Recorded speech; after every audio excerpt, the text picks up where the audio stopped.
Today, we're going to dive into a really powerful story. It's one about incredible courage, about secrets kept in the dead of nights, and about the long, patient fight for justice. This is the story of how the seeds of a brand new nation were planted in total secret. A day that history will remember. Wow, that quote, it actually marks the end of our story. It's a day of just monumental change. But to really get a feel for its true weight, its significance, we've got to go back, way back, more than 30 years actually, to where this whole thing began. All right, so picture this. We're in the early 1960s on a family farm just outside of Johannesburg. And it's right here, seeing everything through the eyes of a 12-year-old girl named Angie, that we're about to find out that some secrets, well, they're absolutely worth keeping.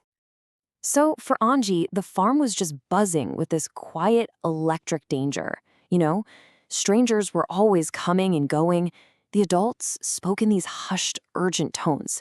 And the kids, they were always sent to bed early, shuffled away from those intense late-night discussions that seemed to fill the very air of the house.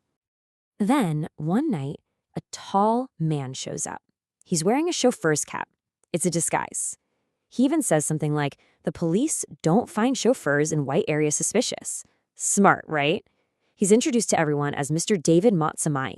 But even at 12 years old, Anchi just knows. She can feel it. He's part of the secret. So, you're probably wondering, why all the secrecy? What's going on here? The thing that's just incredible is the sheer risk everyone was taking. And to really wrap your head around that danger, we need to take a step back and understand the world they were all living in. We need to talk about South Africa under the brutal system of apartheid. Okay, so the word apartheid, it literally means aparthood or separateness. And honestly, that's exactly what it was.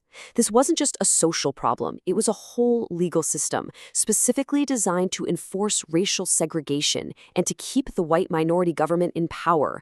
It's just systematic separation.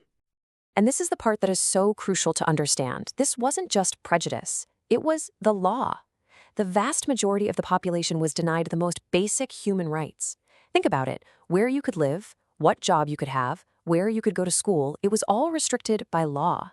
And any groups that tried to fight back, like the African National Congress, the ANC, they were banned, outlawed, which forced their entire struggle underground. Just look at this map. It shows you the staggering scale of this injustice. A tiny white minority controlled 80% of the land.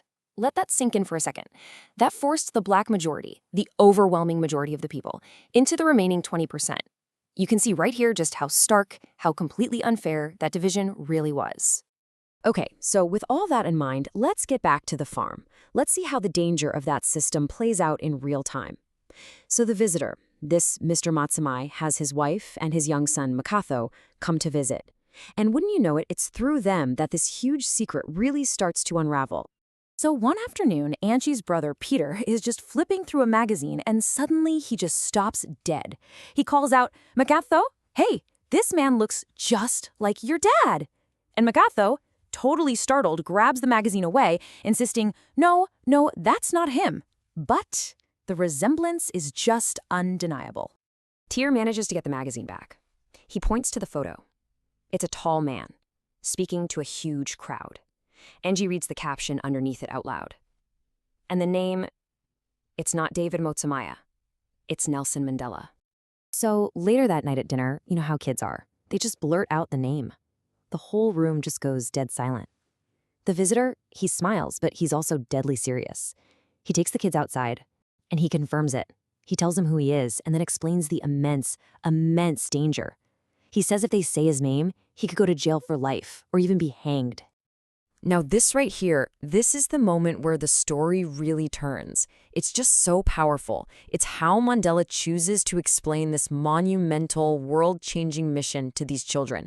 He doesn't give them a lecture. He uses something simple, something they can actually see and touch. He takes them out to the garden, a place he apparently loved, and pointing to the plants, he explains it so perfectly. He says, just like every little seed deserves good earth and sunshine to grow, every single person deserves the chance to thrive. The ANC's fight, he tells them, it's about planting the seeds of freedom for an entire nation. But, just like an apple tree, this particular harvest, it was going to take a long, long time. In fact, soon after he left that farm in 1962, Mandela was arrested.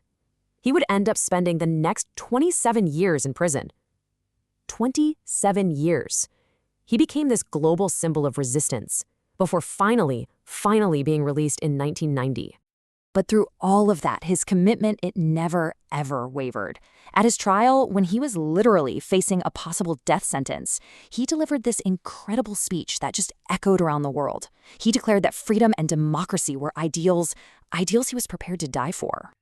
And that brings us full circle. All those decades after those seeds were first planted in a little garden on a farm, the harvest had finally come. So let's go back to that fine fall day where our story started. On May 10th, 1994, there he is, Nelson Mandela, the man who once had to hide on a farm using a fake name, dressed as a chauffeur, now stands before the entire world, being inaugurated as the first ever democratically elected president of a free South Africa. You can just imagine Anjengi watching in that crowd. For her, it must have been the ultimate fulfillment of a promise made in a garden so long ago. The man they once knew as David Motsamai had tended those seeds of freedom so faithfully, through so much, and now an entire nation would get to enjoy the sweetness of that fruit. And so, this whole story leaves us with a pretty profound question, don't you think? Anji's family, they weren't famous leaders or politicians. They were just ordinary people who took a tremendous, life-threatening risk. It really makes you wonder, what role do ordinary people like you and me play in the big fights for freedom? What are the small, courageous acts that are needed to plant the seeds for a better future?